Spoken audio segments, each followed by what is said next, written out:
ॐ नमो भगवते वासुदेवाय। ॐ श्रीकृष्णाय परब्रह्मणे नमः। अथ श्रीमन्नारायणीयं ध्यानं पीताम्बरङ्करविराजितशङ्खचक्रकौमोदकी सरसिजं करुणासमुद्रं राधासहायमतिसुन्दरमन्दहासं वातालयेशमनिशं हृदि भावयामि। अथ प्रथमं दशकं श्रीभगवन्महिमानुवर्णनम्। सान्द्रानन्दावबोधात्मकमनुपमितं कालदेशावधिभ्यां निर्मुक्तं नित्यमुक्तं निगमशतसहस्रेण निर्भास्यमानम् अस्पष्टं दृष्टमात्रे पुनरुरुपुरुषार्थात्मकं ब्रह्मतत्त्वं तत्तावत् भाति साक्षात् कुरु पवनपुरे हन्तभाग्यं जनानाम्। एवं दुर्लभ्यवस्तुन्यपि सुलभतया हस्तलब्धे यदन्यत् तन्वा वाचा धिया वा भजति बत जनः क्षुद्रतैव स्फुटेयम्। एते तावद् यन्तु स्थिरतरमनसा विश्वपीडापहत्यै निःशेषात्मानमेनं कुरु पवनपुराधीशमेवाश्रयामः। सत्त्वय्यत्तत्पराभ्यामपरिकलनतो निर्मलं तेन तावत् भूतैर्भूतेन्द्रियैस्ते वपुरिति बहुशः श्रूयते व्यासवाक्यम्। तत्स्वच्छत्वाद्यदच्छादितपरसुखचिद्गर्भनिर्भासरूपं तस्मिन् धन्या रमन्ते श्रुतिमतिमधुरे सुग्रहे विग्रहे ते। निष्कम्पे नित्यपूर्णे निरवधि परमानन्दपीयूषरूपे निर्लीनानेकमुक्तावलिसुभगतमे निर्मलब्रह्मसिन्धौ कल्लोलोल्लास्य तुल्यं खलु विमलतरं सत्त्वमाहुस्तदात्मा कस्मान्नो निष्कलस्त्वं सकल इति वचस्त्वत्कलास्वेव भूमन्। निर्व्यापारोऽपि निष्कारणमजभजसे यत्क्रियामीक्षणाख्यां तेनैवोदेति लीना प्रकृतिरसति कल्पापि कल्पादिकाले। तस्या संशुद्धमंशं कमपि तमतिरोधायकं सत्त्वरूपं सत्त्वं धृत्वा दधासि स्वमहिमविभवाकुण्ठवैकुण्ठरूपम्। तत्ते प्रत्यग्रधाराधरललितकला यावलीकेलिकारं लावण्यश्चैकसारं सुकृतिजनदृशां पूर्णपुण्यावतारम्। लक्ष्मी निःशङ्कलीला निलयनममृतस्यन्दसन्दोहमन्तः सिञ्चत् सञ्चिन्तकानां वपुरनुकलये मारुतागारनाथ। कष्टाते सृष्टिचेष्टा बहुतर भवखेदावहा जीवभाजाम् इत्येवं पूर्वमालोचितमचितमया नैव मद्याभिजाने। नो चेत् जीवाः कथौ वा मधुरतरमिदं त्वत्वपुश्चिद्रसार्द्रं नेत्रैः शोधि पुरेरमेरन्। नम्राणां सन्निधत्ते सततमपि पुरस्तैरनभ्यर्थितानभ्यर्थान् कामानजस्रं वितरति परमानन्दसान्द्रां गतिं च। इत्थन्निःशेषलभ्यो निरवधिकफलः पारिजातो हरे त्वं क्षुद्रन्तं शक्रवाटी ध्रुवमभिलषति व्यर्थमर्तिव्रजोऽयम्। कारुण्यात् काममन्यं ददति खलु परे स्वात्मदस्त्वौ विशेषात् ऐश्वर्यादीशतेऽन्ये जगति परजने स्वात्मनोऽपीश्वरस्त्वं त्वय्युच्चैरारमन्ति प्रतिपदमधुरे चेतनास्फीतभाग्याः त्वञ्चात्मा राम एवेत्यतुलगुणगणाधार शौर्ये नमस्ते। ऐश्वर्यं शङ्कराधीश्वर विनियमनं विश्वतेजोहराणां तेजःसंहारि वीर्यं विमलमपि यशो निःस्पृहैश्चोपगीतम् अङ्गासङ्गा सदा श्रीरखिलविदसि न क्वापि ते सङ्गवार्ता तद्वातागारवासिन् मुरहर भगवच्छब्दमुख्याश्रयोऽसि इति श्रीमन्नारायणीये भगवन्महिमानुवर्णनं नाम प्रथमं दशकं समाप्तं। नारायणाखिलगुरो भगवन्नमस्ते। नारायणाखिलगुरो भगवन्नमस्ते। अथ द्वितीयं दशकं श्रीभगवद्रूपवर्णनम्। सूर्यस्पर्धिकिरीटमूर्ध्वतिलकप्रोद्भासि फालान्तरम् कारुण्याकुलनेत्रमार्द्रहसितोल्लासं सुनासापुटम् गण्डोद्यन्मकराभकुण्डलयुगं कण्ठोज्ज्वलत्कौस्तुभम् त्वद्रूपौवनमाल्यहारपटलः श्रीवत्सदीप्रं भजे। केयूराङ्गदकङ्कणोत्तममहारत्नाङ्गुलीयाङ्कित श्रीमत्बाहुचतुष्कसङ्गतगदा शङ्खारिपङ्केरुहाम् काञ्चित् काञ्चन काञ्चिलाञ्छितलसत्पीताम्बरालम्बिनीम् आलम्बे विमलाम्बुजद्युतिपदां मूर्तिं तवार्तिच्छिदम्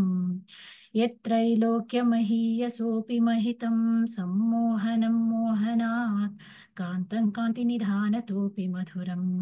माधुर्यदुर्यादपि सौन्दर्योत्तरतोऽपि सुन्दरतरं त्वद्रूपमाश्चर्यतोऽप्याश्चर्यं भुवनेन कस्य कुतुकं पुष्णाति विष्णो विभो तत्तार्जुं मधुरात्मकं तव वपुः सम्प्राप्य सम्पन्मयी सा देवी परमोत्सुका चिरतरन्नास्ते स्वभक्तेष्वपि तेनास्याबत कष्टमच्युत विभो त्वद्रूपमानोज्ञकप्रेमस्थैर्यमयाद चापलबला चापल्यवार्तोदभूत् लक्ष्मीस्तावकरामणीयकहृतैवेयं परेष्वस्थिरे तस्मिन्नन्यदपि प्रमाण मधुना वक्ष्यामि लक्ष्मीपते। ये त्वध्यानगुणानुकीर्तनरसासक्ता हि भक्ता जनाः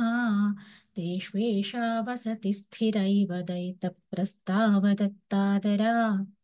एवं भूतमनोज्ञतानवसुधा निष्यन्दसन्दोहनं त्वद्रूपं परचित्रसायनमयं चेतोहरं शृण्वताम् सद्यः प्रेरयते मतिं मदयते रोमाञ्चयत्यङ्गकम् व्यासिञ्चत्यपि शीतबाष्पविसरैरानन्दमूर्च्छोद्भवैः एवं भूततया हि भक्त्यभिहितो योगः स योगद्वयात् कर्मज्ञानमयादृशोत्तमतरो योगीश्वरैर्गीयते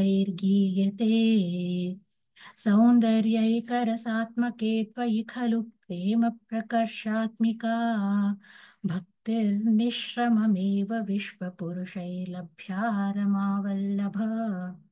निष्कामन्नियतस्वधर्मचरणै यत्कर्म योगाभिधम् तद्दूरेत्यफलै यदौपनिषदज्ञानोपलभ्यं पुनः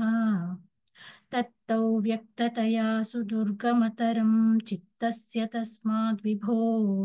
त्वत्प्रेमात्मकभक्तिरेव सततं स्वादीयसी श्रेयसी अत्यायासकराणि कर्मपटलान्याचर्य निर्यन्मलाः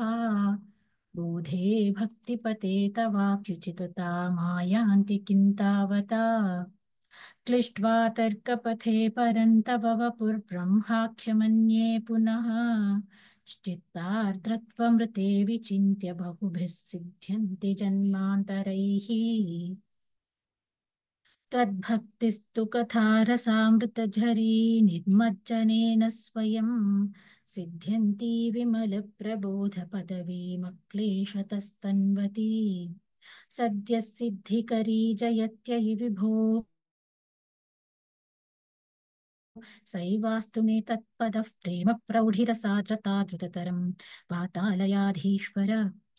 इति श्रीमन्नारायणीये श्रीभगवद्रूपवर्णनं नाम द्वितीयं दशकं समाप्तं। नारायणाखिलगुरो भगवन्नमस्ते। नारायणाखिलगुरो भगवन्नमस्ते। अथ तृतीयं दशकं भक्तस्वरूपवर्णनं भक्तिप्रार्थना च। पठन्तो नामानि प्रमदभरसिन्धौ निपतिताः स्मरन्तो रूपन्ते वरद कथयन्तो गुणकथाः चरन्तो ये भक्तास्त्वयि खलु रमन्ते परममून् अहं धन्यान् मन्ये समधिगतसर्वाभिलषितान् गदक्लिष्टं कष्टं तव चरणसेवारसभरेऽप्यनासक्तं चित्तं भवति बत विष्णो कुरु दयाम् भवत्पादाम्भोजस्मरणरसिको नाम निवहान् अहं गायं गायं कुहचन विपत्स्यामि विजने कृपा ते जाता चेत् किमिव न हि लभ्यन्तनुभृतां मदीयक्लेशौघं प्रशमनदशा नाम कियती न के लोकेऽस्मिन्न निशमयि शोकाभिरहिताः भवद्भक्ता मुक्ता सुखगतिमसक्ता विदधते मुनिप्रौढारूढा जगति खलु गूढात्मगतयः भवत्पादाम्भोजस्मरणविरुजो नारदमुखाः चरन्तीश स्वैरं सततपरिनिर्भातपरचित्सदानन्दाद्वैतप्रसरपरिमग्नाः किमपरम् भवद्भक्तिस्फीता भवतु मम सैव प्रशमयेत् अशेषक्लेशौघं न खलु हृदि सन्देहकणिका न चेद्व्यासस्योक्तिस्तव च वचनन्नैकमवचः भवेन्मिथ्यारथ्या पुरुषवचनप्रायमखिलम् भवद्भक्तिस्तावत् प्रमुखमधुरा त्वत्कुणरसात् किमप्यारूढा चेत् अखिलपरितापप्रशमनी पुनश्चान्ते स्वान्ते विमलपरिबोधोदयमिलन् महानन्दाद्वैतं दिशति किमतः प्रार्थ्यमपरम् विधूय क्लेशान् मे कुरु चरणयुग्मन् धृतरसं भवत्क्षेत्रप्राप्तौ करमपि च ते पूजनविधौ भवन्मूर्त्यालोके नयनमथते पादतुलसी परिघ्राणे घ्राणम् श्रवणमपि ते चारुचरिते प्रभूताधिव्याधिप्रसवचलिते मामकहृदि त्वदीयन्तद्रूपं परमसुखचिद्रूपमुदीयात् उदञ्चद्रोमाञ्चो गलितबहुहर्षाश्रुनिवहः यथा विस्मर्यासं दुरुपशमपीडापरिभवान् मरुद्गेहाधीशत्वयि खलु पराञ्चोऽपि सुखिनः भवत्स्नेही सोऽहं सुबहु परितप्ये च किमिदम् अकीर्तिस्ते मा भूद्वरद गदभारं प्रशमयन् भवद्भक्तोत्तंसं झटिति कुरु मां सदमन किमुक्तैर्भूयोभिस्तव हि करुणा यावदुदीयात् अहं तावद्देव प्रहितविविधातप्रलपितः पुरः क्लिप्ते पादे वरद तव नेष्यामि दिवसान् यथा शक्तिव्यक्तं नतिनुति निषेवा विरचयन् इति श्रीमन्नारायणीये भक्तस्वरूपवर्णनं भक्तिप्रार्थना चेति तृतीयं दशकं समाप्तं। नारायणाखिलगुरो भगवन्नमस्ते। नारायणाखिलगुरो भगवन्नमस्ते। अथ चतुर्थं दशकम् अष्टाङ्गयोगवर्णनं योगसिद्धिवर्णनं च। कल्यतां मम कुरुष्व तावतीं कल्यते भवदुपासनैयया स्पष्टमष्टविधयोगचर्यया पुष्टया श्रुतव तुष्टिमाप्नुयाम् दृढतादिभिर्यमैराप्लवादिनियमैश्च पाविताः कुर्महे दृढममी सुखासनम् पङ्कजाद्यमपि वा भवत्पराः तारमन्तरनुचिन्त्य सन्ततं प्राणवायुमभियम्य निर्मलाः इन्द्रियाणि विषयादतापहृत्या स्महे भवदुपासनोन्मुखाः अस्फुटेव पुषिते प्रयत्नतः धारये मधिषणां मुहुर्मुहुः तेन भक्तरसमन्तराद्रताम् उद्वहेम भवदङ्घ्रिचिन्तकाः विस्फुटावयवभेदसुन्दरं त्वद्वपुश्चिरशीलनावशात् आश्रमं मनसि चिन्तयामहे ध्यानयोगनिरतास्त्वदाश्रयाः ध्यायतां सकलमूर्तिमीदृशीम् उन्मिषन्मधुरताहृतात्मनाम् सान्द्रमोदरसरूपमान्तरं ब्रह्मरूपमयि तेव भासते तत्समास्वदनरूपिणीं स्थितिं त्वत्समाधिमयि विश्वनायक आश्रिताः पुनरतः परिच्युतौ आरभेमहि च धारणादिकम् इत्थमभ्यसननिर्भरोल्लसत् त्वत्परात्मसुखकल्पितोत्सवाः मुक्तभक्तकुलमौलिताङ्गताः सञ्चरेम शुकनारदादिवत् त्वत्समाधिविजये तु यः पुनर्मंशु मोक्षरसिकः क्रमेण वा योगवश्यमनिलं षडाश्रयैरुन्नयत्यज सुषुम्नया शनैः लिङ्गदेहमपि सन्त्यजन्नथः लीयते त्वयि परे निराग्रहः ऊर्ध्वलोककुतुकीतुमूर्धतः सार्धमेव करणैर्निरीयते अग्निवासरवलर्क्षपक्षगैरुत्तरायणजुषा च दैवतैः प्रापितोरविपदं भवत्परः मोदवान् ध्रुवपदान्तमीयते आस्थितोत्थमहरालये सदा शेषवक्त्रदहनोष्मणार्ध्यते ईयते भवदुपाश्रयस्तदा वेधसः पदमतः पुरैव वा तत्र वा तव पदेऽथवा वसन् प्राकृतप्रलययेति मुक्तताम् स्वेच्छया खलु पुरा विमुच्यते सौविभिद्य जगदण्डमोजसा तस्य चक्षिति पयोमहो निलद्यो महत्प्रकृतिसप्तकावृतीः तत्तदात्मकतया विशन् सुखी याति ते पदमनावृतौ विभो अर्चिरादिगति मीदृशी व्रजन् विच्युतन्न भजते जगत्पते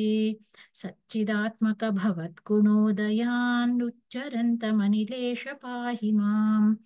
इति श्रीमन्नारायणीये अष्टाङ्गयोगवर्णनं योगसिद्धिवर्णनं चेति चतुर्थं दशकं समाप्तं नारायणाखिलगुरो भगवन्नमस्ते नारायणाखिलगुरो भगवन्नमस्ते अथ पञ्चमं दशकं विराट्पुरुषोत्पत्तिवर्णनम् व्यक्ताव्यक्तमिदन्न किञ्चिदभवत् प्राक्प्राकृतप्रक्षये मायायां गुणसाम्यरुद्धविकृतौ त्वय्यागतायाल्लयम् नो मृत्युश्च तदामृतं च समभून्नान्हो न रात्रे स्थितिः तत्रैकस्त्वमशिष्यताः किल परानन्दप्रकाशात्मना कालः कर्म गुणाश्च जीवनिवहा विश्वं च कार्यौ विभो चिल्लीलारतिमेयुषि त्वयि तदा निर्लीनता माययुः तेषान्नैव वदन्त्यसत्त्वमयि भो शक्त्यात्मना तिष्ठताम् नो चेत् किं गगनप्रसूनसदृशां भूयो भवेत् सम्भवः एवं च द्विपरार्धकालविगता वीक्षांसि सृक्षात्मिकां बिभ्राणे त्वयि चुक्षुभे त्रिभुवनी भावाय माया स्वयम् मायातः खलु कालशक्तिरखिला दृष्टं स्वभावोऽपि च प्रादुर्भूय गुणान् विकास्य विदधुस्तस्याः सहायक्रियाम् माया सन्निहितो प्रविष्टवपुषा साक्षीति गीतो भवान् भेदैस्तां प्रतिबिम्बतो विपिशिवान् जीवोऽपि नैवापरः कालादिप्रतिबोधिताथ भवता सञ्चोदिता च स्वयं माया सा खलु बुद्धितत्त्वमसृजत्योऽसौ महानुच्यते तत्रासौ त्रिगुणात्मकोऽपि च महान् सत्त्वप्रधानस्वयं जीवेऽस्मिन् खलु निर्विकल्पमहमित्युद्बोधनिष्पादकः चक्रेऽस्मिन् सविकल्पबोधकमहं तत्त्वन्महान् खल्वसौ सम्पुष्टं त्रिगुणैस्तमोतिबहुलं विष्णो भवत्प्रेरणात् सोऽहं च त्रिगुणक्रमात् त्रिविधतामासाद्य वैकारिकः भूयस्तैजसं तामसाविति भवन्नाद्येन सत्त्वात्मना देवानीन्द्रियमानिनो कृतदिशा वातार्कपाश्यश्विनः वह्नीन्द्राच्युतमित्रकान् विधुविधिश्रीरुद्रशारीरकान् भूमन्मानसबुद्ध्यहङ्कृतिमिलच्चित्ताख्यवृत्त्यन्वितं तच्चान्तःकरणौ विभो तव बलात् सत्त्वांश्च एवासृजत् जातस्तैजसतो दशेन्द्रियगणस्तत्तामसांशात् पुनः तन्मात्रन्नभसो मरुत्पुरपते शब्दो जनित्वत्पलात् शब्दाद्व्योमततः ससर्जित विभो स्पर्शन्ततो मारुतं तस्माद्रूपमतो महोत्थ च रसं तोयं च गन्धं महीम् एवं माधव पूर्वपूर्वकलनानाद्याध्य सधर्मान्वितं भूतग्राममिमं त्वमेव भगवन् प्राकाशयस्तामसात् एते भूतगणास्तथेन्द्रियगणा देवाश्च जाताः पृथक् नोषे कुर्भुवनाण्डि निर्मितिविधौ देवैरमीभिस्तदा त्वन्नानाविधसूक्तिनिर् त्वन्नानाविधसूक्तिभिर्नुतगणस्तत्त्वान्यमून्या विशन् चेष्टाशक्तिमुदीर्य तानि घटयन् हैरण्यमण्डौ व्यधाः अण्डं तत्खलु पूर्वसृष्टसलिले तिष्ठत्सहस्रं समाः निर्भिन्दन्न कृताश्चतुर्दश जगद्रूपौ विराडाः वयम् साहस्रैकरपादमूर्ध्नि निवहै निःशेषजीवात्मकः निर्भातोऽसि मरुत्पुराधिपसमां त्रायस्व सर्वामयात् इति श्रीमन्नारायणीये विराट् पुरुषोत्पत्तिवर्णनं नाम पञ्चमं दशकं समाप्तम् नारायणाखिलगुरो भगवन्नमस्ते नारायणाखिलगुरो भगवन्नमस्ते अथ षष्ठं दशकं विराटेहस्य जगदात्मत्ववर्णनम् एवं चतुर्दश जगन्मयताङ्गतस्य पातालमीश तव पादतलौ वदन्ति पादोर्ध्वदेशमपि देवरसातलन्ते उल्फद्वयं खलु महातलमद्भुतात्मन् जङ्घे तलातलमथो सुतलं च जानु किञ्चोरुभागयुगलौ वितलातले द्वे क्षोणीतलं च घनमम्भरमङ्गनाभिः वक्षश्च शक्रनिलयस्तव चक्रपाणि ग्रीवामहस्तव मुखं च जनस्तपस्तु फालं शिरस्तव समस्तमयस्य सत्यम् एवं जगन्मयतनो जगदाश्रितैरप्यन्यैर्निबद्धवपुषे भगवन्नमस्ते त्वत्ब्रह्मरन्ध्रपदमीश्वर विश्वकन्द छन्दांसि केशवघनास्तव केशपाशाः उल्लासि चिल्लियुगलं द्रुहिणस्य गेहं पक्ष्माणि रात्रिदिवसौ सविता च नेत्रे निःशेष विश्वरचना च कटाक्षमोक्षः कर्णौ दिशोष्वियुगलं तव नासिके द्वे लोभत्रपे च भगवन्नधरोत्तरोष्ठौ तारागणश्च दशनाशमनश्च दंष्ट्रा मायाविलासहसितं श्वसितं समीरः जिह्वाजलौ वचनमीश शकुन्तपङ्क्तिः सिद्धादयस्वरगणा मुखरन्ध्रमग्निः देवाभुजास्तनयुगं तव धर्मदेवः पृष्ठं त्वधर्म इह देवमनुः अव्यक्तमेव हृदयाम्बुजमम्बुजाक्ष कुक्षिः समुद्रनिवहा वसनन्तु सन्ध्ये शेफः प्रजापतिरसौ वृषणौ च मित्रः श्रोणीस्थलं मृगगणाः पदयोर्नखास्ते हस्त्युष्ट्रसैन्धवमुखा गमनन्तु कालः विप्रादिवर्णभवनौ वदनाब्जबाहु चारूरुयुग्मचरणं करुणाम्बुधेते संसारचक्रमयि चक्रधरक्रियास्ते वीर्यं महासुरगणोऽस्थिकुलानि शैलाः नाड्यः सरित्समुदयस्तरवश्चरोम जीयादिदौ वपुरनिर्वचनीयमीश ईदृग्जगन्मयवपुस्तव कर्मभाजां कर्मावसानसमये स्मरणीयमाहुः तस्यान्तरात्मवपुषे विमलात्मने ते पातालयाधिपनमोऽस्तु निरुन्धिरोगान् इति श्रीमन्नारायणीये विराट्देहस्य जगदात्मत्ववर्णनं नाम षष्ठं दशकं समाप्तं। नारायणाखिलगुरो भगवन्नमस्ते। नारायणाखिलगुरो भगवन्नमस्ते। अथ सप्तमं दशकं हिरण्यगर्भोत्पत्तिवर्णनं वैकुण्ठदर्शनं च एवं देवचतुर्दशात्मकजगद्रूपेण जातः पुनः तस्योर्ध्वं खलु सत्यलोकनिलये जातोऽसि धाता स्वयं यं शंसन्ति हिरण्यगर्भमखिलत्रैलोक्यजीवात्मकं यो भूत्स्फीतरजो विकारविकसन्नानासि सृक्षारसः सोऽयौ विश्वविसर्गदत्तहृदयः सम्पश्यमानः स्वयं बोधं खल्वनवाप्य विश्वविषयं चिन्ताकुलस्तस्थिवान् तावत् त्वं जगतां पते तपतपेत्येवं हि वैहायसीं वाणीमेनमशिश्रिवः श्रुतिसुखां कुर्वंस्तपः प्रेरणाम् कोऽसौ मामवदत् पुमानिति जलापूर्णे जगन्मण्डले दिक्षुद्वीक्ष्य किमप्यनीक्षितवता वाक्यार्थमुत्पश्यता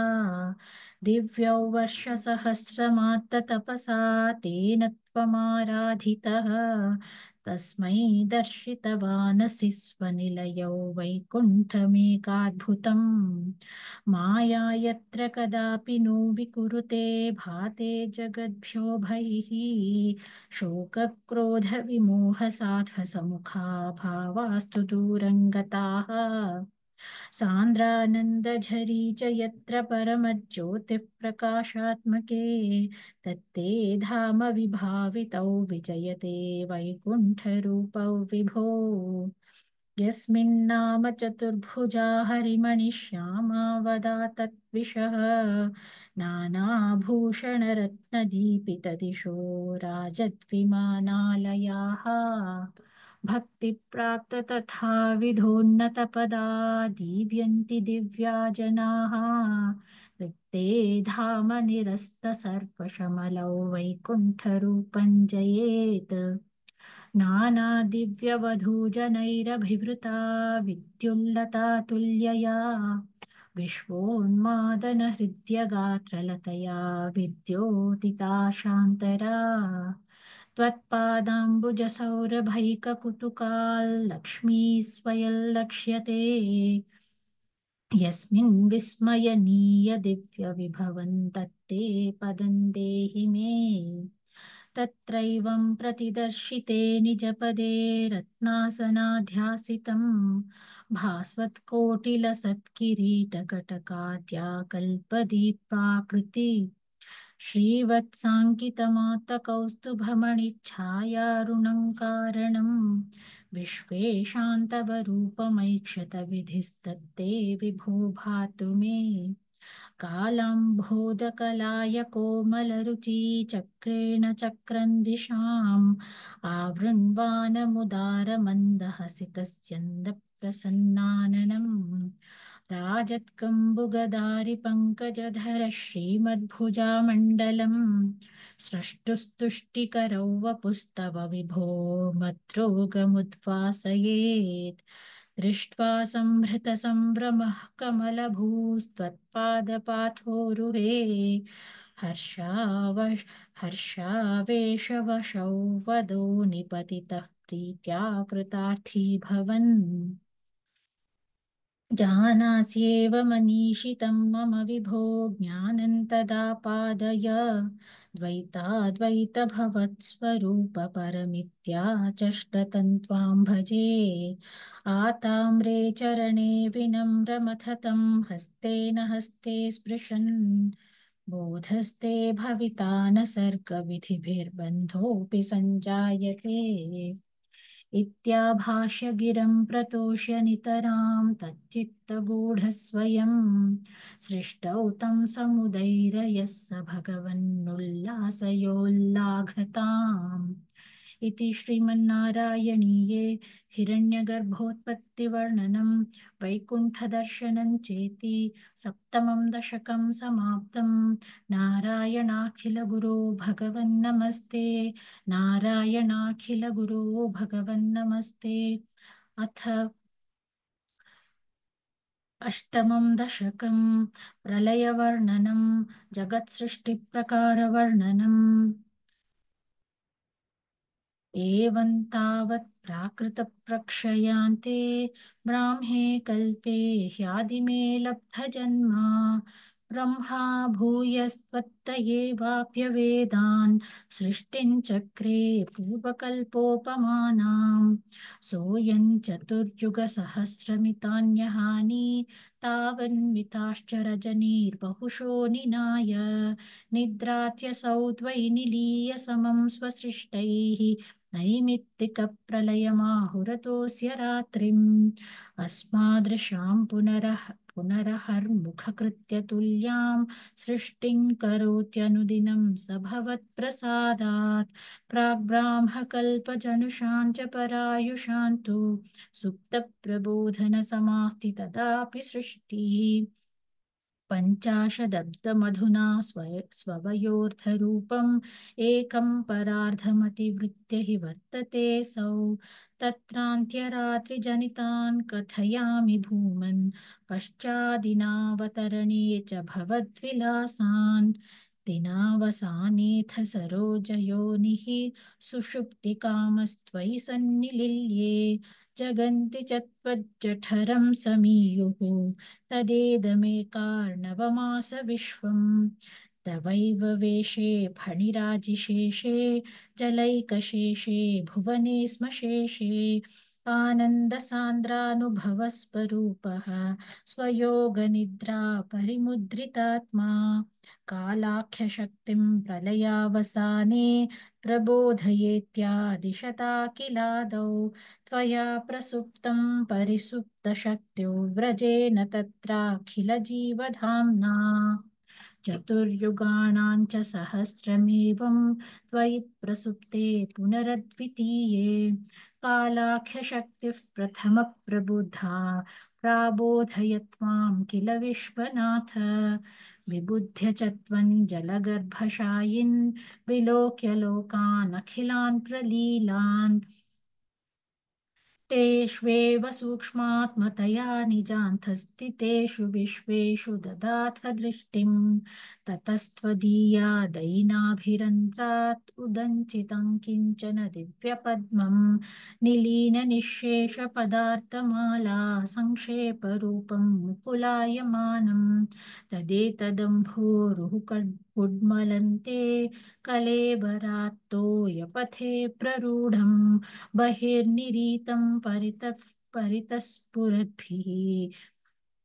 स्वधामभिद्वान्तमलन्यकृन्तत् सम्फुल्लपत्रे नितराविचित्रे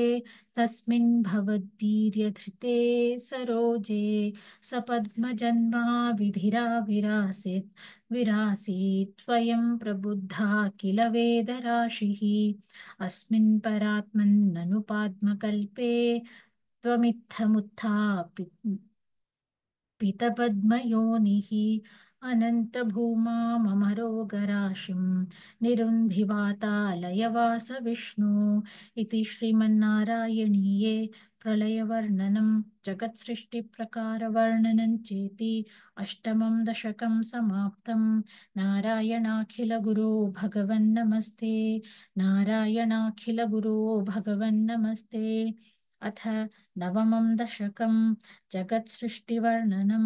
स्थितः स कमलोद्भवस्तव हि नाभिपङ्केरुहे कुतस्विदिदमम्बुधा उदितमित्यनालोकयन् तदीक्षणकुतूहलात् प्रतिदिशो विवृत्ताननः चतुर्वदनतामगाद्विकसदष्टदृष्ट्यम्बुजां महार्णवविघूर्णितकमलमेव तत्केवलं विलोक्य तदुपाश्रयन् तव तनुन्तु नालोकयन् स एष कमलोदरे महति निस्सहायो ह्यहं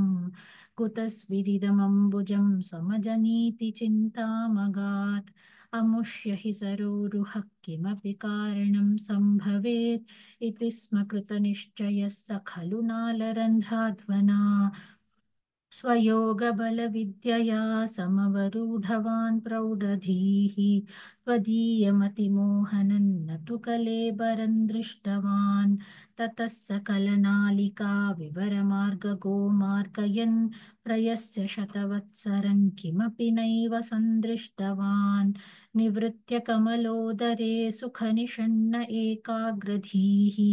समाधिबलमादधे भवदनुग्रहैकाग्रही शतेन परिवत्सरैर्दृढसमाधिबन्धोल्लसत्प्रबोधविशदीकृतः खलु पद्मिनी सम्भवः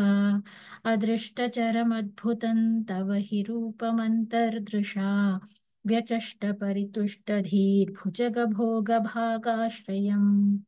किरीटमकुटोल्लसत्कटकहारकेयूरयुग्मणिस्फुरितमेखलं सुपरिवीतपीताम्बरम् कलाय कुसुमप्रभं गलतलोल्लसत्कौस्तुभं वपुस्तदयि भावये कमलजन्मने दर्शितम् श्रुतिप्रकरदर्शितप्रचुरवैभव श्रीपते हरे जय जय प्रभो पदमुपैषि दृष्ट्या दृशो कुरुष्व धियमाशु मे भुवननिर्मितौ कर्मठाम् इति द्रुहिणवर्णितस्वगुणवं हि मां पाहि माम् लभस्व भुवनत्रयीरचनदक्षतामक्षतां गृहाणमदनुग्रहं कुरु तपश्च भूयो विधे भवत्वखिलसाधनी मयि च भक्तिरत्युत्कटेत्युदीर्य गिरमादधा मुदितचेतसौ वेधसम् शतं कृततपास्ततः स खलु दिव्यसंवत्सरान् अवाप्य च तपोबलं मतिबलं च पूर्वाधिकम् उदीक्ष्य किल कम्पितं पयसि पङ्कजौ वायुना भवद्बलविजृम्भितः पवनपाथसी पीतवान्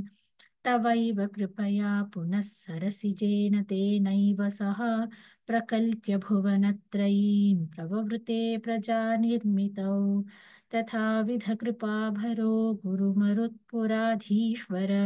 त्वमाशु परिपाहि मां गुरुदयोक्षितैरीक्षितैः इति श्रीमन्नारायणीये जगत्सृष्टिवर्णनं नाम नवमं दशकं समाप्तं। नारायणाखिलगुरो भगवन्नमस्ते। नारायणाखिलगुरो भगवन्नमस्ते। अथ दशमं दशकं सृष्टिवैविध्यवर्णनं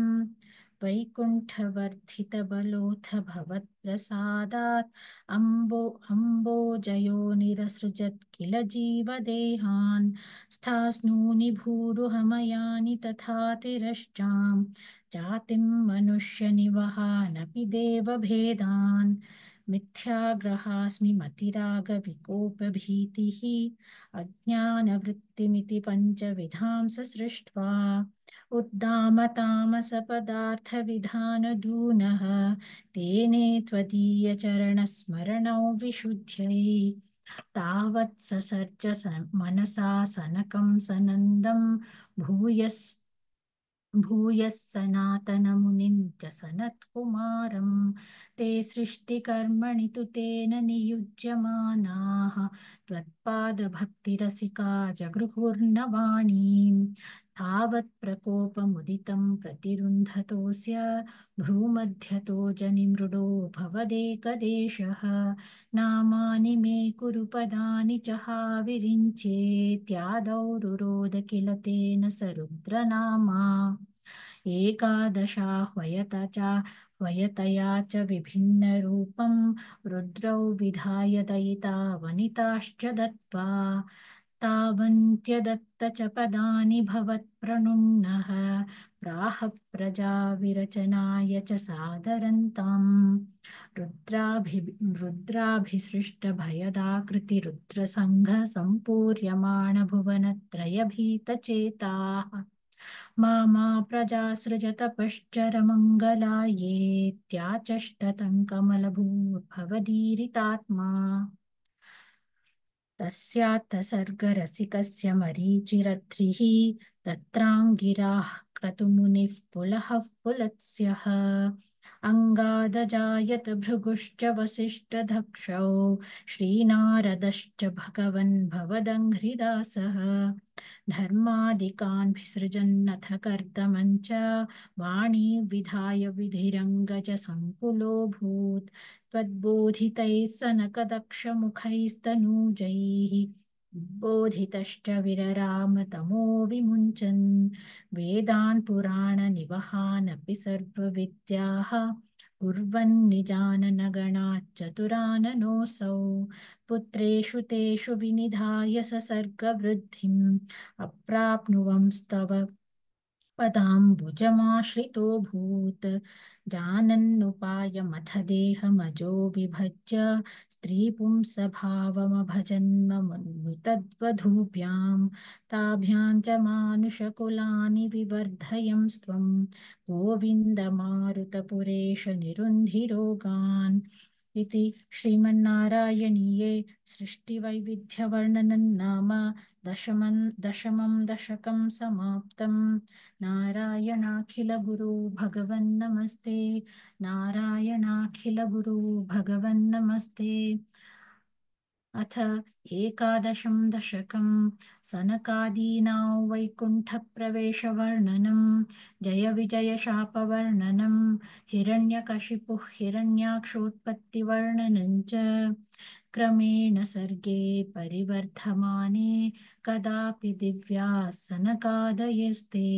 भवद्विलोकाय विकुण्ठलोकं प्रपेदिरे मारुतमन्दिरेश मनोज्ञनैः श्रेयसः काननाद्यैः अनेकवापी मणिमन्दिरैश्च अनूपमन्तं भवतो निकेतं मुनीश्वराः प्रापुरतीतकक्ष्याः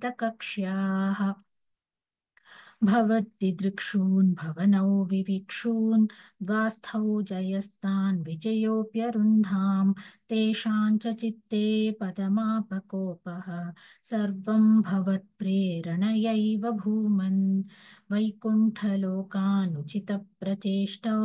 कष्टौ युवान् दैत्यगतिं भजेतम् इति प्रशप्तौ भवदाश्रयौ तौ हरिस्मृतिर्नोस्त्विति नेमतुस्तान् तदेतदाज्ञाय भवानवाप्तः सहैव लक्ष्म्या बहिरम्बुजाक्ष खगेश्वरां सार्पितचारुबाहुः आनन्दयंस्तानभिराममूर्त्या प्रसाद्य गीर्भिस्तुवतो मुनीन्द्रान् अनन्यनाथावथ पार्षदौ तौ संरम्भयोगेन भवैस्त्रिभिर्माम् उपेतमित्यात्तकृपन्यगादीः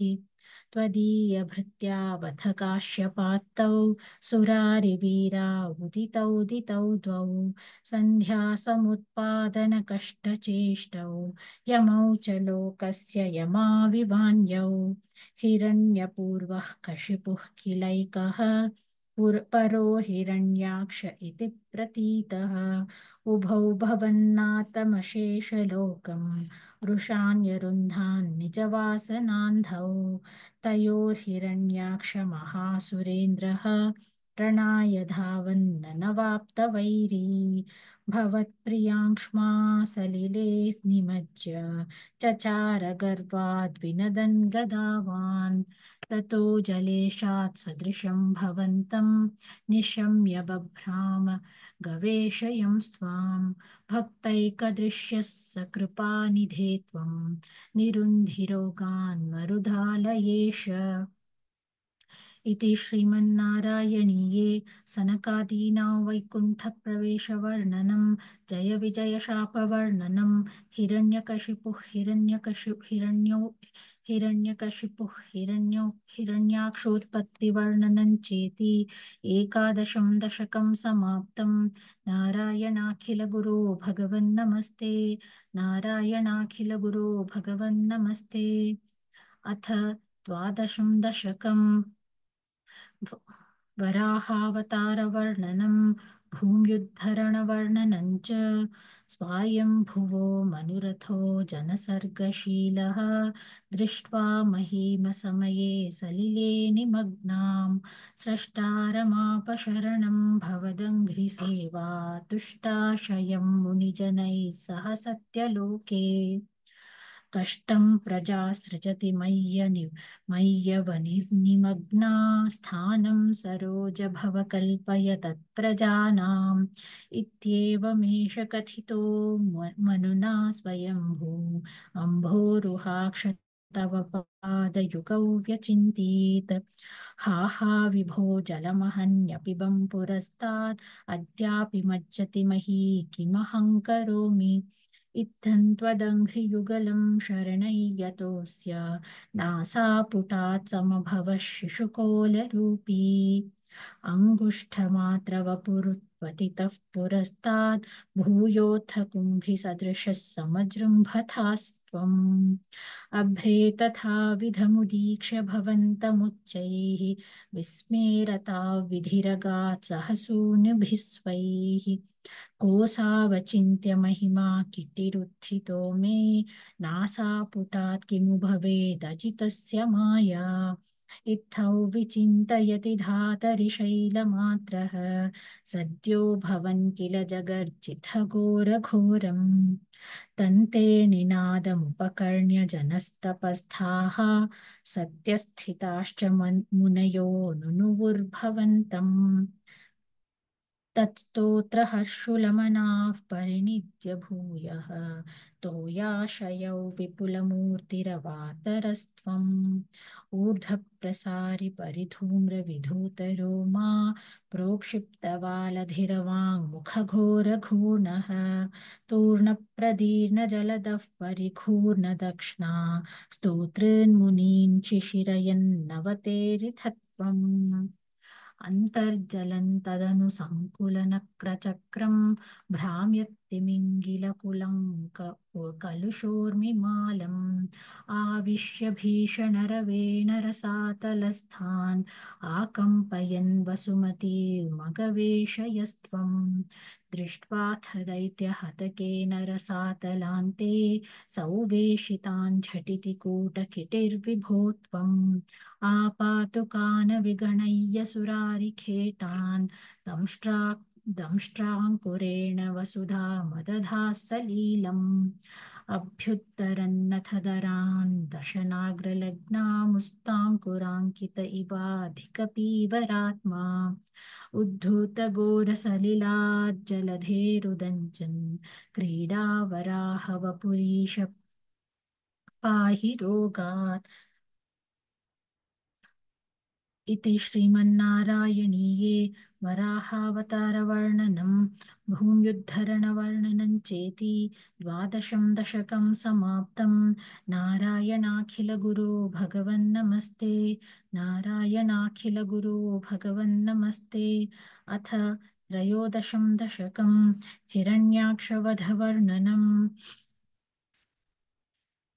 हिरण्याक्षन्तावद्वरधबरभवदन्वेषणपरं चरन्तं सावर्ते पयसि निजजङ्घापरिमिते भवद्भक्तो गत्वा कपटपटुधीर्नारदमुनिः शनैरुचे नन्दन् धनुजमपि निन्दं स्तव बलम् स मायावी विष्णुर्हरति भवदीया वसन्तीम् प्रभो कष्टं कष्टं किमिदमिति तेनाभिकथितः नदन् क्वासौ क्वासाविति स मुनिना दर्शितपथः भवन्तं सम्प्रापद्धरणिधरमुद्यन्तमुदकात् अहो वारण्योऽयं मृग इति हसन्तं बहुतरैः दुरुक्तैर्विध्यन्तं दितिसुतमवज्ञाय भगवन् महीं दृष्ट्वा दंष्ट्राशिरसि चकितां स्वेन महसा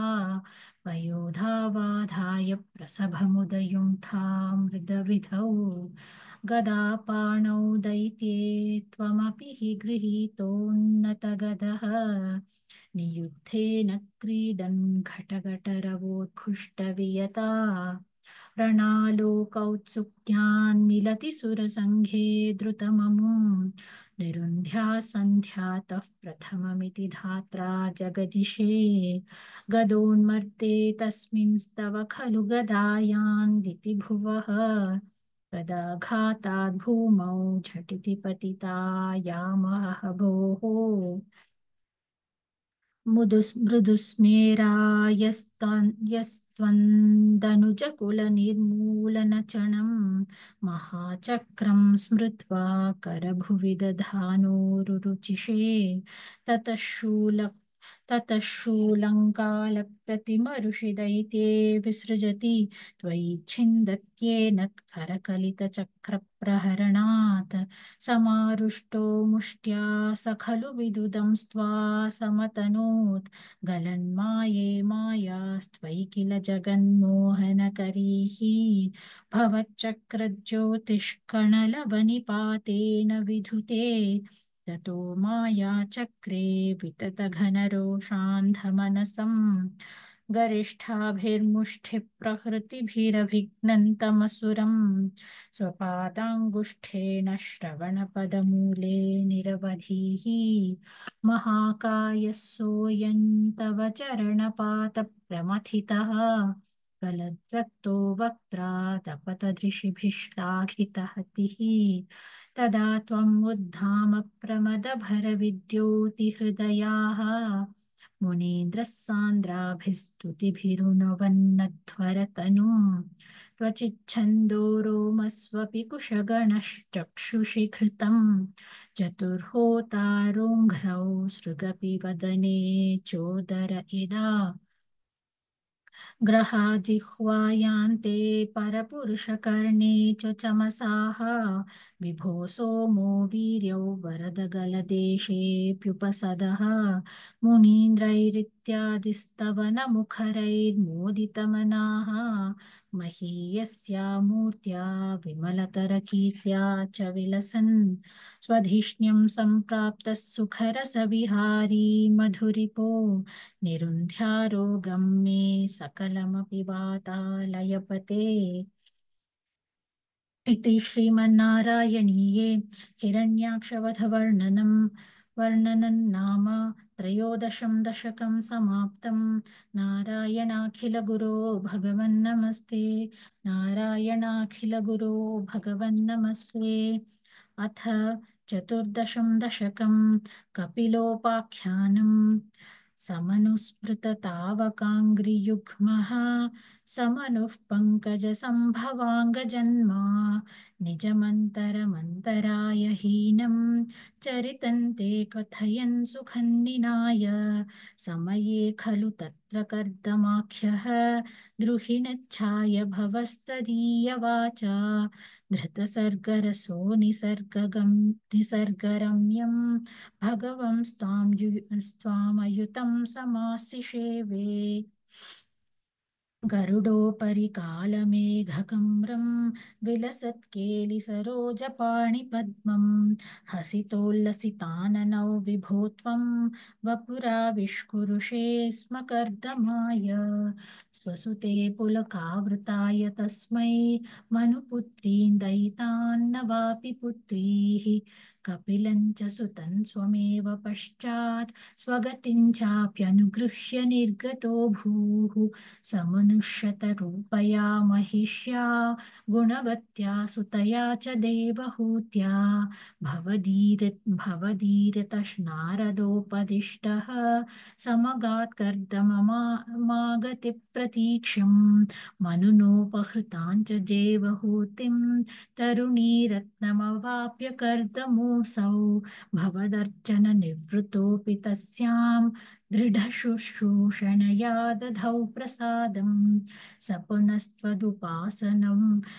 उपासनप्रभावात् दयिता कामकृते कृते विमाने वनिताकुलसङ्कुलो नवात्मा व्यहरद्देव पथेषु देवहूत्या शतवर्षमथप्यतीत्य सोऽयं नवकन्या स्वं समवाप्य धन्यरूपाः वनयास वनयानस वनयानसमुद्यतोऽपि कान्ता त्वज्जननोत्सुकोऽन्यवात्सीत् निजभर्तृगिरा भवन्निषेवा निरता समयात् निरता निजभर्तृगिरा भवन्निषेवा निरता यामथ देवदेवहूत्यां कपिलस्त्वमजया यथा जनानां प्रथयिष्यन् परमात्मतत्त्वविद्यां वनमेयुषि कर्दमे प्रसन्ने मत सर्वस्वमुपादिशन् जनन्यै कपिलात्मकवायुमन्दिरेश त्वरितं त्वं परिपाहि मां गदौघात् इति श्रीमन्नारायणीये कपिलोपाख्यानं नाम चतुर्दशं दशकं समाप्तं। नारायणाखिलगुरो भगवन्नमस्ते। नारायणाखिलगुरो भगवन्नमस्ते। अथ पञ्चदशं दशकं कपिलोपदेशः। मतिरिह गुणसक्ता बन्धकृत्तेष्वसक्ता त्वमृतकृदुपरुन्धे भक्तियोगस्तु सक्तिं महदनुगमलभ्या भक्तिरेवात्र साध्या कपिलतनुरिति त्वं देवहूत्यै न्यगादीः प्रकृतिमहदहङ्काराश्च मात्राश्च भूतान्यपि हृदपि दशाक्षी पूरुषः पञ्चविंशः इति विदितविभागो मुच्यते सौ प्रकृत्या कपिलतनुरिति त्वं देवहूत्यै नगादीः प्रकृतिगत प्रकृतिगतगुणौर्घै प्रकृतिगतगुणौर्घैर्न्यार्ज्यते पूरुषोऽयं यदि तु सजति तस्यान्तद्गुणास्तं भजेरन् मदनुभजन तत्त्वालोचनैः साप्यपेयात् कपिलतनुरिति त्वं देवहूत्यै न्यगादीः विमलमतिरुपात्तैरासनाद्यैर्मदङ्गं गरुडसमधिरूढं दिव्यभूषायुधाङ्गं रुचितुलिततमालं शीलयेतानुवेलं कपिलतनुरिति त्वं देवहूत्यै न्यगादीः मम गुणगणलीला कर्णनैः कीर्तनाद्यैः मयि सुरसरिधोगप्रख्यचित्तानुवृत्तिः भवति परमभक्तिः सा हि मृत्योर्विजेत्री कपिलतनुरिति त्वं देवहूत्यै न्यगादीः अहह बहुलहिंसा सञ्चितार्थैः कुटुम्बं प्रतिदिनमनुपुष्णन् स्त्रीजितो बाललाली विशति हि गृहसक्तो यातनां मय्यभक्तः कपिलतनुरिति त्वौ देवहूत्यै न्यगादीः युवति जठरखिन्नो जातबोधोऽप्यकाण्डे प्रसवगलितबोधः पीडयोल्लङ्घ्य बाल्यम् पुनरपि बत मुह्यत्येव तारुण्यकाले कपिलतनुरिति त्वं देवहूत्यै न्यगादीः पितृसुरगणयाजी धार्मिको यो गृहस्थः स च निपतति काले दक्षिणाधोपगामी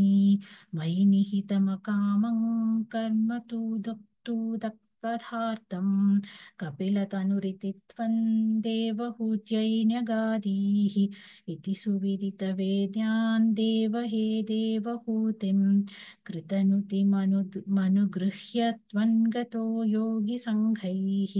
विमलमतिरथासौ भक्तियोगेन मुक्ता त्वमपि जनहितार्थौ वर्तसे प्रागुदीच्याम् परम किमु बहुव्या त्वत्पदाम्भोजभक्तिं सकलभयविनेत्रीं सर्वकामोपनेत्रीं वदसि खलु दृढं त्वं तद्विधूयामयान्मे गुरुपवनपुरेश त्वय्युपाधत्स्व भक्तिम् इति श्रीमन्नारायणीये कपिलोपदेशं नाम पञ्चदशं दशकं समाप्तम् नारायणाखिलगुरो भगवन्नमस्ते नारायणाखिलगुरो भगवन्नमस्ते अथ षोडशं दशकं नरनारायणावतारवर्णनम् दक्षयागवर्णनं च दक्षो विरिञ्चतनयोऽथ मनोस्तनूजां लब्ध्वा प्रसूतिमिह षोडश चापकन्याः धर्मे त्रयोदश दधौ पितृषु स्वधाञ्च स्वाहां हविर्भुजि सतीं गिरिशे त्वदंशे मूर्तिर्हि धर्मगृहिणी सुषुवे भवन्तं नारायणं नरसखं महितानुभावम् यज्जन्मनि प्रमुदिताः कृततूर्यघोषाः पुष्पोत्करान् प्रववुषुर्नुनुवुः सुरौघाः दैत्यं सहस्रकवचं कवचैः परीतं साहस्रवत्सरतपः समराभिलव्यैः पर्यायनिर्मिततपः समरौ भवन्तौ शिष्टैककङ्कुटममुन्यहतां सलीलम् अन्वाचरन्नुपदिशन्नपि मोक्षधर्मं त्वं भ्रातृमान् बदरिकाश्रममध्यवात्सीः शक्रोऽथ निःसहात्मा दिव्याङ्गना परिवृतं प्रजिघायमारम् कामो वसन्तमलया निलबन्धुशाली कान्ताकटाक्षविशिखैर्विकसद्विलासैः विध्यन्मुहुर्मुहुरकम्पमुदीक्ष्य च त्वां भीतस्त्वयाथ जगदे मृदुहासभाजा भीत्यालमङ्गजवसन्तसुराङ्गनावः मन्मानसन्त्विह जुषध्वमिति ब्रुवाणः त्वौ विस्मयेन परितस्तुवतामथैषां प्रादर्शयस्व परिचारककातराक्षीः सम्मोहनाय मिलिता मदनादयस्ते तत्त्वासिका परिमलैः किल मोहमापुः दत्तान् त्वयां च जगृहुस्त्रपयैव सर्वस्वर्वासि गर्वशमनीं पुनरुर्वशीं ताम् दृष्ट्वोर्वशीं तव कथां च निशम्य शक्रः पर्याकुलो जनिभवन् महिमावमर्शात् एवं प्रशान्तरमणीयतरा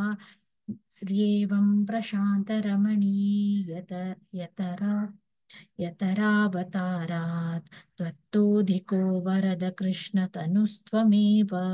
दक्षस्तु धातुरतिलालनया रजोन्धः न नात्यादृतस्त्वयि च कष्टमशान्तिरासीत् येन व्यरुन्धस भवत्तनुमेव शर्वं यज्ञे च वैरपिशुने स्वसुताव्यमानीत् क्रुद्धेशमर्धितमखः क्रुद्धशीर्षः क्रुद्धेशमर्दितमखः स तु क्रुद्धशीर्षः देवप्रसादितः रादथलब्धजीवः त्वत्पूरितः क्रतुवरः पुनरापशान्तिं स त्वं प्रशान्तिकर पाहि मरुत्पुरेश इति श्रीमन्नारायणीये नरनारायणावतारवर्णनं दक्षयागवर्णनं चेति षोडशं दशकं समाप्तं। नारायणाखिलगुरो भगवन्नमस्ते। नारायणाखिलगुरो भगवन्नमस्ते। अथ सप्तदशं दशकं ध्रुवचरितवर्णनम्। उत्तानपादनृपतेर्मनुनन्दनस्य जाया बभूव सुरुचिर् उत्तानपादनृपतेर्मनुनन्दनस्य जाया बभूव सुरुचेर्नितरामभीष्टा अन्या सुनीतिरिति भर्तुरनादृता सा त्वामेव नित्यमगतिः शरणं गताभूत्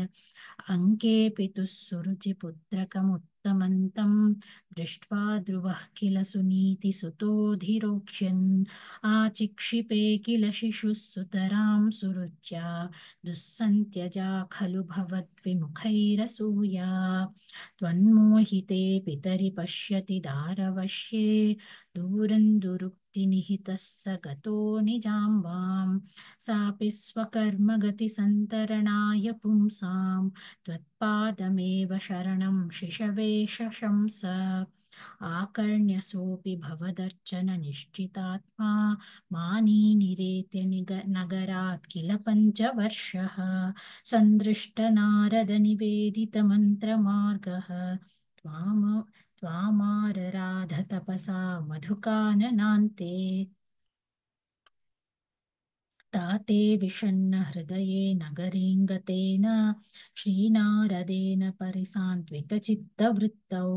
बालस्त्वदर्पितमनाः क्रमवर्धितेन निन्ये कठोरतपसा किल पञ्चमासान् तावत्तपोबलनिरुच्छ्वसिते दिगन्ते देवार्थितस्तव मुदयत् करुणार्द्रचेताः त्वद्रूपचित्रसनिलीनमतेः पुरस्तात् आविर्बभूविथ विभो गरुडाधिरूढः त्वद्दर्शनप्रमदभारतरङ्गितन्तं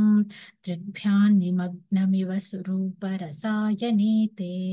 तुष्टूषमाणमवगम्य कपोलदेशे संस्पृष्टवानसिदरेण तथादरेण तावद्विबोधविमलं प्रणुवन्तमेनम् आभाषथास्त्वमवगम्य तदीयभावं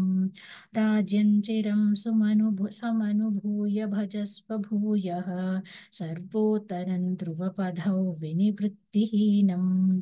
इत्यूचिषित्वैकते नृपनन्दनोऽसौ आनन्दिताखिलजनो नगरीमुपेतः प्रेमे चिरं भवदनुग्रहपूर्णकामः ताते गते च वनमाधृतराज्यभारः यक्षेण देव निहते पुनरुत्तमेऽस्मिन् यक्षैः स युद्धनिरतो विरतो मनोज्ञा शान्त्या प्रसन्नहृदया धनदादुपेतात् त्वद्भक्तिमेव सुदृढामवृणोन्महात्मा अन्ते भवत्पुरुषनीतविमानयातः मात्रा समं ध्रुवपदे मुदितोऽयमास्ते एवं स्वभृत्य जनपालनलोलधीस्त्वं वातालयाधिपनिरुन्धि ममामयौघान् इति श्रीमन्नारायणीये ध्रुवचरितवर्णनं नाम सप्तदशं दशकं समाप्तं। नारायणाखिलगुरो भगवन्नमस्ते। नारायणाखिलगुरो भगवन्नमस्ते। अथ अष्टादशं दशकं पृथुचरितवर्णनं जातस्य ध्रुवकुल एव तुङ्गकीर्तेः अङ्गस्य व्यजनिसुतस्य वेननामा तत्तोषव्यथितमतिः स राजवर्यः त्वत्पादे निहितमनावनङ्गतोऽभूत् पापोऽपि क्षितितलपालनाय वेनः पौराद्यैरुपनिहितः कठोरवीर्यः सर्वेभ्यो निजबलमेव सम्प्रशंसन् भूचक्रे तव यजनान्ययन्यरौत्सीत् सम्प्राप्ते हितकथनाय तापसौघे मत्तोऽन्यो भुवनपतिर्न कश्चनेति त्वन्निन्दावचनपरो मुनीश्वरैस्तैः शापाग्नौ शलभदशामनायिवेनः तन्नाशात् खलजनभीरुकैर्मुनीन्द्रैः तन्मात्रा चिरपतिर्परिरक्षिते तदङ्गे त्यक्ताघे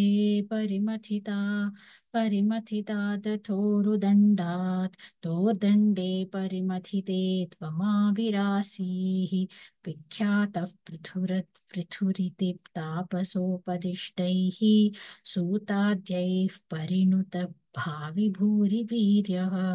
वेनार्त्या कबलितसम्पदं धरित्रीम् आक्रान्तान् निजधनुषा समामकार्षीः भूयस्तान् निजकुलमुख्यवत्सयुक्तैः देवाद्यैः समचु देवाद्यैः समुचितचारुभाजनेषु अन्नादीन्यभिलषितानि यानि तानि स्वच्छन्दं सुरभितनूमदूदुहस्त्वम् आत्मानै यजति मखैस्त्वयि त्रिधामन् आरब्धे शततमवाजिमेधयागे स्पर्धालुशतमख एत्यनीचवेषः श्रुत्वाश्वन्तव तनयात् पराजितोऽभूत् देवेन्द्रं मुहुरिति वाजिनं हरन्तं वह्नौतं मुनिवरमण्डले जुहूषौ वृन्धाने कमलभवे क्रतोः समाप्तौ साक्षात् त्वं मधुरिपुमैक्षथा स्वयं स्वम् तत्तौ वर उपलभ्य भक्तिमेकां गङ्गान्ते विहितपदः कदापि देव सत्रस्थं मुनिनिवहं हितानि संशयं नैक्षिष्टाः सनकमुखान् मुनीन् पुरस्तात् विज्ञानं सनकमुखोदितं दधानः स्वात्मानं स्वयमगमो वनान्तसेवी तत्तादृक्पृथुवपुरीश सत्वरं मे रोगौघं प्रशमय वातगेहवासिन् इति श्रीमन्नारायणीये पृथुचरितवर्णनं नाम 18 दशकं समाप्तं। नारायणाखिलगुरो भगवन्नमस्ते। नारायणाखिलगुरो भगवन्नमस्ते। अथ 19 दशकं प्राचेतसा कथानुवर्णनम् पृथोस्तु नप्ता पृथुधर्मकर्मठः प्राचीनबर्हिर्युवतौ शतद्रुतौ प्रचेतसो नाम सुचेतसः सुतान् अजीजनत्वत्करुणाङ्कुरानिव पितुस्य सृक्षा निरतस्य शासनात् भवत्तपस्याभिरतादिशापिते पयोनिधिं पश्चिममेत्य तत्तटे सरोवरं सन्ददृशुर्मनोहरम् तदा भवत्तीर्थमिदं स्वमागतः भवो भवत्सेवकदर्शनादृतः प्रकाशमासाद्य पुरः प्रचेतसाम् उपादिशद्भक्ततमस्तवस्तवम्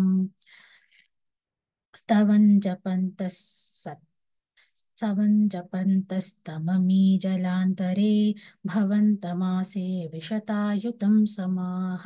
भवत्सुखास्वादरसादमीष्वियान् बभूव कालो ध्रुववन्न शीघ्रता तपोभिरेषामतिमार्तवर्धिभिः स यज्ञहिंसा निरतोऽपि पावितः पितापि तेषां गृहयातनारदप्रदर्शितात्मा भवदात्मताययौ कृपाबलेनैव पुरः प्रचेतसां प्रकाशमागाः पतगेन्द्रवाहनः चक्रादिवरायुधांशुभिः भुजाभिरष्टाभिरुदञ्चितद्युतिः प्रचेतसान्तावदयाचतामपि त्वमेव कारुण्यभराद्वरानदाः भवद्विचिन्तापि शिवाय देहिनां भवत्वसौ रुद्रनुतिश्च कामदा अवाप्य कान्तान्तनयां महीरुहां तया रमध्वन् दशलक्षवत्सरीं सुतोऽस्तु दक्षो ननु तत्क्षणा च मां न्यगदोन्मुदैवतान् ततश्च ते भूतलरोधिरस् ततश्च ते भूतलरोधिनस्तरून् क्रुधा दहन्तो द्रुहिणेन वारिताः द्रुमैश्च दत्तान्तनयामवाप्यताम् त्वदुक्तकालं सुखिनोभिरेमिरे अवाप्य दक्षं च सुतं कृताध्वराः प्रचेतसो नारदलब्धया धिया अवापुरानन्दपतन् तथाविधः त्वमीशवातालयनाथ पाहि माम् इति श्रीमन्नारायणीये प्राचेतसा कथानुवर्णनं नाम एकोनविंशं दशकं समाप्तम् नारायणाखिलगुरो भगवन्नमस्ते नारायणाखिलगुरो भगवन्नमस्ते अथ विंशतितमं दशकं ऋषभयोगीश्वरचरितवर्णनं प्रियव्रतस्य प्रियपुत्रभूतात् आग्निध्रराजादुदितो हि नाभिः त्वां दृष्टवानिष्टदमिष्टिमध्ये तवैव तुष्ट्यै कृतयज्ञकर्मा अभिष्टुतस्तत्र मुनीश्वरैस्त्वं राजस्वतुल्यं सुतमर्थ्यमानः स्वयं जनिष्येऽहमिति ब्रुवाणः तिरोदधाबर्हिषि विश्वमूर्ते नाभिप्रियायामथ मेरुदेव्यां त्वमंशतो भूर्ऋषभाभिधानः अलोकसामान्यगुणप्रभावप्रभाविताशेषजनप्रमोदः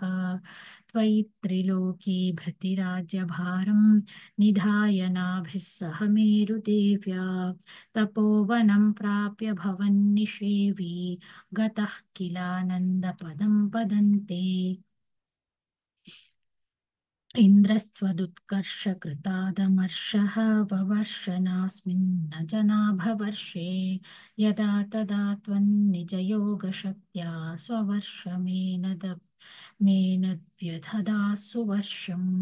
जितेन्द्रदत्तां कमनीं जयन्तीम् अथोद्वहन्नात्मरताशयोऽपि अजीजनस्तत्र शतन्तनूजान् येषां क्षितीशो भरतोऽग्रजन्मा न वा भवन् योगिवरा न वान्ये त्वपालयन् भारतवर्षखण्डान् सैका त्वक्षीतिस्तव शेषपुत्राः तपोबलाद्भूसुरभूयमीयुः उक्त्वा सुतेभ्योऽथ मुनीन्द्रमध्ये विरक्तिभक्त्यन्वितमुक्तिमार्गं स्वयं गतः पारमहंस्यवृत्तिम् अधा जडोन्मत्तपिशाचचर्यां परात्मभूतोऽपि परोपदेशं कुर्वन् भवान् सर्वनिरस्यमानः विकारहीनो विचचार कृत्स्नाम् महीनात्मरसाभिलीनः शयुव्रतङ्गो मृगकाकचर्यां चिरञ्चरन्नाप्यपरं स्वरूपं दवाहृताङ्गः कुटकाचले त्वं तापान् ममापाकुरुवातनाथ इति श्रीमन्नारायणीये वृषभयोगीश्वरचरितवर्णनं नाम विंशतितमं दशकं समाप्तम् नारायणाखिलगुरो भगवन्नमस्ते नारायणाखिलगुरो भगवन्नमस्ते अथ एकविंशतितमं दशकं जम्बूद्वीपादिषु भगवदुपासना प्रकारवर्णनम् मध्योद्भवे भुव इलावृतनाम्नि वर्षे गौरी प्रधानवनिता जनमात्रभाजी शर्वेण मन्त्रनुतिभिः समुपास्यमानम् सङ्कर्षणात्मकमधीश्वर संश्रये त्वाम् भद्राश्वनामकैलावृतपूर्ववर्षे भद्रश्रवोभिर्ऋषिभिः परिणूयमानं कल्पान्तगूढनिगमोद्धरणप्रवीणं ध्यायामि देवहयशीर्षतनुं भवन्तं ध्यायामि दक्षिणगते हरिवर्षवर्षे प्रह्लादमुख्यपुरुषैः परिसेव्यमाणम् उत्तुङ्गशान्तधवलाकृतिमेकशुद्धज्ञानप्रदं नरहरिं भगवन् भवन्तम् वर्षे प्रतीचि ललितात्मनिकेतुमाले लीलाविशेषललितस्मितं शोभनाङ्गं लक्ष्म्या प्रजापतिसुतैश्च निषेव्यमानं तस्याः प्रियाय धृतकामतनुं भजे त्वां रम्येऽप्युदीचि खलु रम्यकनाम्नि वर्षे तद्वर्षनाथमनुवर्य सपर्यमाणं भक्तैकवत्सलमत्सर हृत्सुभान्तं मत्स्याकृतिं भुवननाथ भजे भवन्तं वर्षं हिरण्यमयसमाह्वयमौत्तराहम् आसीनमधृति कर्मठकामठाङ्गं संसेवते पितृगणप्रवरोर्यमायं तन्त्वां भजामि भगवन् परचिन्मयात्मन् किञ्चोत्तरेषु कुरुषु प्रिययाधरण्या संसेवितो महितमन्त्रनुतिप्रभेदैः दंष्ट्राग्रगृष्ठगणपृष्ठगरिष्ठवर्ष्मा त्वं पाहि विज्ञनुतयज्ञवराहमूर्ते यां दिशं भजति किं पुरुषाख्यवर्षे संसेवितो हनुमता दृढभक्तिभाजा सीताभिराम परमाद्भुतरूपशाली रामात्मकः परिलसन् परिपाहि विष्णु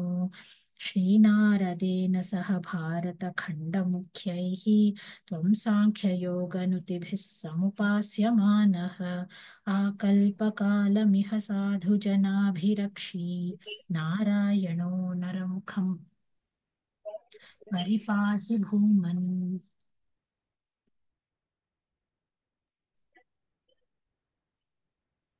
प्लाक्षेर्करूपमैशाल्मल इन्दुरूपम्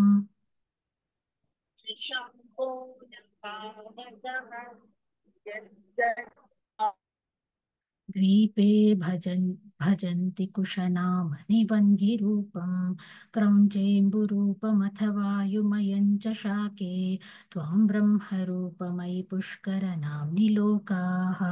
सर्वैर्ध्रुवादिभिरुडुपकरैर्ग्रहैश्च पुच्छादिकेष्ववयवेष्वभिकल्प्यमानैः त्वं शिंशुमारवपुषा महतामुपास्यः सन्ध्यासुरुन्धिनरकं मम सिन्धुषायिन् पातालमूलभुविशेषतनुं भवन्तं लोलैककुण्डलविराजिसहस्रशीर्षं नीलाम्बरं धृतहलं भुजगाङ्गनाभिः जुष्टं भजे हरगदान् गुरुगेहनाथ इति श्रीमन्नारायणीये जम्बूद्वीपादिषु भगवदुपासना प्रकारवर्णनं नाम एकविंशतितमं दशकं समाप्तं नारायणाखिलगुरो भगवन्नमस्ते नारायणाखिलगुरो भगवन्नमस्ते अथ द्वाविंशतितमं दशकम् अजामिलोपाख्यानम् अजामिलो नाम महीसुरः पुरा चरन् विभो धर्मपथान् गृहाश्रमी गुरोर्गिराकाननमेत्य दृष्टवान् सुधृष्टशीलां मदाकुलाम् स्वतः प्रशान्तोऽपि तदा हृताशयः स्वधर्ममुत्सृज्य तया समारमन् अधर्मकारी दशमी भवन् पुनः दधौ भवन्नामयुते सुते रतिं समृत्युकाले यमराजकिङ्करान् भयङ्करां स्त्रीनभिलक्षयन् धिया पुरा मनाक् त्वत्स्मृतिवासनाबलात् जुहावनारायणनामकं सुतं दुराशयस्यापि तदा त्वनिर्गतत्वदीयनामाक्षरमात्रवैभवात् पुरोभिपेतुर्भवदीयपार्षदाः चतुर्भुजाः पीतपटा मनोरमाः अमुञ्च सम्पाश्य विकर्षतो भटान् विमुञ्चतेत्यारुरुदुर्बलादमी निवारितास्ते च भवज्जनैस्तदा तदीयपापन्निखिलन्यवेदयन् भवन्तु पापानि कथन्तु निष्कृते कृतेऽपि भो दण्डनमस्ति पण्डिताः न निष्कृतिः क्यू विदिता भवादृशाम् इति प्रभो त्वत्पुरुषा बभाषिरे श्रुतिस्मृतिभ्यां विहिता व्रतादयः पुनन्ति पापन्न लुनन्ति वासनाम् अनन्तसेवा तु निकृन्तति त्वयिम् इति प्रभो त्वत्पुरुषा बभाषिरे अनेन भोजन्मसहस्रकोटिभिः कृतेषु पापेष्वपि निष्कृतिः कृता यदग्रहीन्नाम भयाकुलो हरेः इति प्रभो त्वत्पुरुषा बभाषिरे नृणाम बुद्ध्यापि मुकुन्दकीर्तनं दहत्यगौघान् महिमास्य तादृशः यथाग्निरेधांसि यथौषधं गदान् इति प्रभो त्वत्पुरुषा बभाषिरे इतीरितैर्याम्यभटैरपाश्रिते भवद्भटानां च गणे तिरोहिते भवत्स्मृतिं कञ्चन कालमाचरन् भवत्पदं प्रापि भवद्भटैरसौ स्वकिङ्करावेदनशङ्कितो यमः त्वदङ्घ्रिभक्तेषु न गम्यतामिति स्वकीयभृत्या न शिशिक्षदुच्चकैः सदेव वातालयनाथ पाहि माम् इति श्रीमन्नारायणीये अजामिलोपाख्यानं नाम द्वाविंशतितमं दशकं समाप्तं नारायणाखिलगुरो भगवन्नमस्ते नारायणाखिलगुरो भगवन्नमस्ते अथ त्रयोविंशतितमं दशकं तक्षचरितं चित्रकेतूपाख्यानं च प्राचेतसस्तु भगवन्नपरो हि दक्षः त्वत्सेवनौ व्यथितसर्गविवृद्धिकामः आविर्बभूविथ तदा लसदष्टबाहुः तस्मै वरं दधिततां च वधूमसिक्नीम् तस्यात्मजास्त्वयुतमीश पुनः सहस्रं श्रीनारदस्य वचसा तव मार्गमापुः नैकत्र वासमृषये समुमोच शापं भक्तोत्तमस्त्रिशिरनुग्रहमेव मेने षष्ट्या ततो द्रुहितृभिः सृजतः कुलौघान् दौहित्रसूनुरथ तस्य विश्वरूपः त्वत्स्तोत्रवर्मितमजापयदिन्द्रमाजौ देवत्वदीयमहिमा खलु सर्वचैत्रः प्राक्षूरसेन विषये किल चित्रकेतुः पुत्राग्रही नृपतिरङ्गिरसः प्रभावात् लब्ध्वैकपुत्रमथ तत्र हते सपत्नी सङ्घैरमुह्यदवशस्तव माययासौ तन्नारदस्तु सममङ्गी सम्प्राप्य तमुपदर्श्य सुतस्य जीवं कस्यास्मि पुत्र इति तस्य गिरा विमोहं त्यक्त्वा त्वदर्चनविधौ नृपतिन्ययुङ्क्त स्तोत्रं च मन्त्रमपि नारदतोऽथ लब्ध्वा तोषाय शेषवपुषो ननु ते तपस्यन् विद्याधराधिपतितां सहि सप्तरात्रे लब्ध्वाप्यकुण्ठमतिरन्वभजद्भवन्तम् तस्मै मृणालधबलेन सहस्रशीर्ष्णा रूपेण बद्धनुति सिद्धगणावृतेन प्रादुर्भवन्न चिरतो नुतिभिः प्रसन्नः दत्त्वात्मतत्त्वमनुगृह्य तिरोदधाथ त्वद्भक्तमौलिरथसोऽपि च लक्षलक्षं वर्षाणि हर्षुलमना भुवनेषु कामम् सङ्गापयन् गुणगणं तव सुन्दरीभिः सङ्गातिरेकरहितो ललितं चचार अत्यन्तसङ्गविलयाय भवत्प्रणुन्नः नूनं सरूप्य गिरिमाप्य महत्समाजे निःशङ्कमङ्ककृतवल्लभमङ्गजारिं तं शङ्करं परिहसन्नुमयाभिषेपे निस्सम्भ्रमस्तव मय निस्सम्भ्रमस्त्वयमयाचितशापमोक्षः वृत्रासुरत्वमुपगम्य सुरेन्द्रयोधी भक्त्यात्मतत्त्वकथनैः समरे विचित्रं शत्रोरपि भ्रममपास्य गतः पदन्ते त्वत्सेवनेन दितिरिन्द्रवधोद्यतापि तान् प्रत्युतेन्द्रसुहृदो मरुतोऽभिलेभे दुष्टाशयेऽपि शुभदये वदनालयेषु श्रीमन्नारायणीये चरितं चित्रकेतूपाख्यानं चेति त्रयोविंशतितमं दशकं समाप्तं